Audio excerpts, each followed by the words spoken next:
Halo, saya Esti Ernesto, saya Pandit Tarkam, dan kali ini bukan pemain bola, tapi orang yang berada di balik layar pemain bola. Marco Simic, Spasojevic, banyaklah Konvalius, Mas Gabriel Budi. Halo. Ini orang Surabaya, Mas ya? Surabaya asli. Iya. Beliau adalah, kalau sebelumnya saya pernah ngobrol sama Bang Muli Munial, kali ini dengan Gabriel Budi, super agennya Indonesia. Ini kayak ini.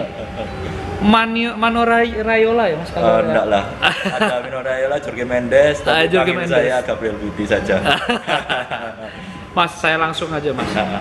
Kenapa milih jadi agen pemain, nggak jadi pengurus klub, pemilik klub atau apa kayak gitu? Dari awal saya suka sepak bola dan bola basket. Saya asalnya dari penikmat olahraga, main juga tapi cuma di level daerah, di level klub lokal sekolah. Lalu saya sangat suka ketika mengikuti sepak bola itu seperti Calcio Mercato. Waktu itu zaman Serie A lagi di atas. Jadi saya lihat, oh ini ada di belakang layar yang bisa bikin deal menjadi sukses, bisa membawa pemain ini dari step 1 naik ke step berikutnya sampai jangka panjang. Itu yang saya suka. Nah, berarti sampai punya obsesi kecil dong, obsesi kecil misalnya pengen jadi atlet atau apa, itu sempat ada kepikiran? Sempat ada. Apa, jadi apa? Waktu itu ya main basket ya pengen jadi pemain basket, tapi kan ada mentoknya ya, udah mentok ya udah di belakang layar saja. Mas, punya nggak tokoh inspiratif di kehidupan Anda? Boleh sebagai agen atau di olahraga, ada yang... Kalau dari kehidupan, tokoh inspiratif pasti papa mama saya ya, karena mereka besarkan saya, mereka kasih insight bagus. Saya belajar juga dari koko saya, adik saya. Dari sana kita menjadi keluarga yang erat, kita sering cerita, sharing, tukar insight. Tapi kalau dari dunia satu profesi, tentu saja Pak Eko Subekti. Dia senior saya, sampai sekarang saya hormat. Semua orang tanya, apa namanya, tentang Pak Eko. Ya. Saya selalu bilang, kalau di atas langit ada langit, di atas dunia lawyer ada Pak Otman Paris, di atas dunia agen sepak bola nasional ada Pak Eko Subekti. Saya potong ya, Pak Eko Subekti itu sekretaris Arema Malang pertama. Yes, manajer pertama Arema. Yang memobilisasi orang Malang nonton dan akhirnya menjadi Aremania. Yes, betul. Itu. Waktu 92 juara, Pak Eko Subekti itu salah satu itu. Dia salah satu agen terbesar sih. Oh iya. Yang buka jalan di Indonesia bukan salah satunya dia ya? Iya, Pak Eko Subekti. Nah Mas, awalnya belajar dari agen, pasti kan ini kan dunia baru gitu. Awalnya gimana sih?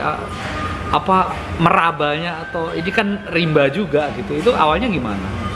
Awal ke dunia agen. Ya. Awal belajar tentu saja waktu itu saya dikasih surat tugas Pak Eko untuk mantau E-League. Terus habis itu pulangnya Liga Australia. Terus habis itu saya agensinya saya masuk ke workshop di FIFA Player Transfer Regulation, di FIFA License itu pakai benderanya Pak Eko. Itu tahun berapa itu? Tahun berapa? 2010-2011an waktu itu. Oke. Habis itu saya Jakarta ikut workshop, belajar peraturan, kita belajar studi case semua untuk benderanya Pak Eko. Terus habis itu deal pertama 2011 Persebaya Surabaya, stopper Australia Michael Kwiatkowski. Terus di Bogoraya pemain playmakernya Perth Glory Andrea Jukic. Habis itu ya, dan bersyukur jalan terbuka. Terima kasih sama Pak Eko juga, Coach Haji Santoso waktu itu di Persebaya yang buka jalan, dan di Bogoraya juga. Berarti dua pemain Australia itu pemain klien pertama yang deal ya berarti? Iya. Oke. Nah, kan sekarang udah 1 dekade nih jadi agen gitu. Pasti kan ada pengalaman yang enak dan nggak enak. Yang enak nggak usah cerita lah. Yang lucu aja, yang boleh cerita nggak? Maksudnya ada pemain yang aneh-aneh tapi pemain ini dicari klub gitu. Lucu ya? Pernah ada nggak Mas kayak gitu? Pengalaman lucu mungkin itu ya, proses transfernya yang cukup menyita gitu ya. Waktu coba sudah datangkan sih. Waktu itu datangkan marquee player di Dier Sokora. Oke. Ya itu Semen Padang ya? Iya, Semen Padang itu cukup unik sih, lucu, karena aku harus berkorban kan, karena aku langsung dengan di Del Socora. Semua tahu dia kapten timnas Pantai Gading. Capsnya lebih banyak dari Drogba. Iya.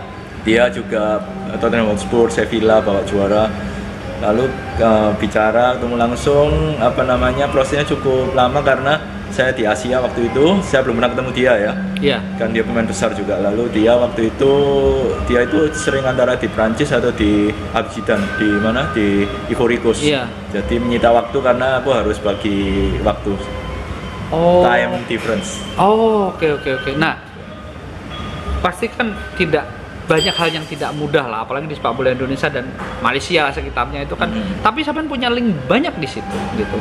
Apakah itu bisa menjadi lubang buat pemain Indonesia nantinya, Mas?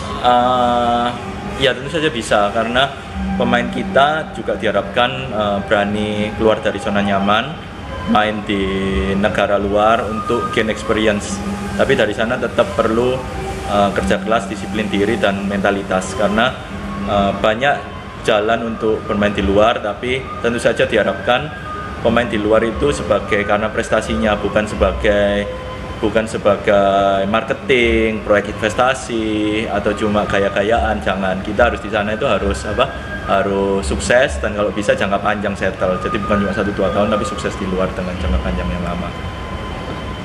Kalau di luar Jorge Mendes itu buahnya sama Ronaldo itu kayak Jorge Mendes udah kayak abangnya gitulah ya. Nah, apakah sampai juga punya plan bisnis ke pemain ini loh, ini kamu nanti bisnis ini, apakah ada melakukan itu juga? Iya, karena kan saya kalau kerjasama mau jangka panjang long term, jadi sama pemain itu juga bukan melulu sepak bola aja, kita sharing kehidupan, lalu juga kita sharing cara berinvestasi yang baik. Lalu juga sifatnya saya juga sebagai player advisor ya, jadi pemain ada apa saya selalu ada, kasih pengalaman saya, knowledge saya juga. Yang penting untuk pemain adalah masa dimana after football life ya, jadi apa yang akan mereka lakukan, apa yang mereka investasikan itu sangat berpengaruh kepada kesuksesan mereka di jangka panjang di sisa karir mereka, di sisa hidup mereka. Terakhir ada 2 pertanyaan. Yang pertama, nggak bisa dipungkiri Gabriel Budi ini adalah darahnya hijau karena di Surabaya lahirnya gitu. Punya nggak obsesi atau keinginan atau harapan tentang Persibaya, entah itu nanti jadi pemilik atau nyumbang pemain ke situ atau apa? Ada nggak yang pengen gitu buat Persibaya gitu? Ya, saya football player agent, jadi konteksnya saya netral. Saya lahir Surabaya. Untuk Persebaya tentu berharap yang terbaik ya. Saya lihat Persebaya sejak 97-98, Persebaya juara. Coach Jackson top skor, ada bek kiri Aji Santoso, kanan Anang Maruf, ada tandemnya Jackson, ada Renal Peters, Carlos de Melo, ada Uston Nawawi, Chad Miko, Bejo Sugiantoro. Itu kayak saya waktu kecil lihat itu, wow luar biasa. Terus 2004 juga juara, ada Bang Kurus, itulah saya di timnas juga sampai sekarang itu pun baik. Untuk Persebaya tentunya berharap yang terbaik ya, karena tim sebesar Persebaya harus sukses secara prestasi dan sukses secara mengelola tim dengan jangka waktu yang lama, dan juga diharapkan menyumbang banyak pemain nasional, lalu juga menjadi representatif barometer kekuatan sepak bola Indonesia seperti dulu. Yang terakhir, kalau ada orang yang pengen jadi agen, ada nggak tips atau saran? Tentunya kan bahasa Inggrisnya bagus, saya nggak bagus-bagus amat ya. Selain itu, ada nggak tips? Ini kan profesi baru yang sebenarnya menantang gitu loh. Dan kalau lu traveler pasti bisa jadi ini sekalian gitu kan. Ada nggak saran, tips atau mungkin jangan deh jadi agen gitu, atau jadilah agen atau gimana? Jadi saya selalu tekankan ya, apapun yang kamu lakukan harus punya integritas. Antara kamu mau terjun jadi pebisnis, agen, atau di sport industri, atau di media, jurnalistik, kamu harus punya integritas, jadi be the best version of yourself.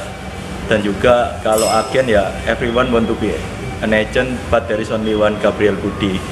Itu maksud saya bukan sombong, tapi kamu bisa menjadi apa yang terbaik dari diri kamu. Jadi kamu nggak harus nyontoh orang lain, kamu harus jadi apa, tapi kamu jadilah diri sendiri yang terbaik dan kamu berdampak. Itu saya dapat Karena saya suka baca buku biografi ya. Oke. Saya suka sekali Kobe Bryant. Kobe Oke. Bryant pernah mengatakan itu, semua mau jadi seperti Kobe Bryant, tapi no, there is only one Kobe Bryant. Tapi kamu harus jadi be the best version of yourself. Lalu saya juga suka Zlatan Ibrahimovic, salah satu inspirasi. Dia punya, memang karakternya keras gila, tapi dia punya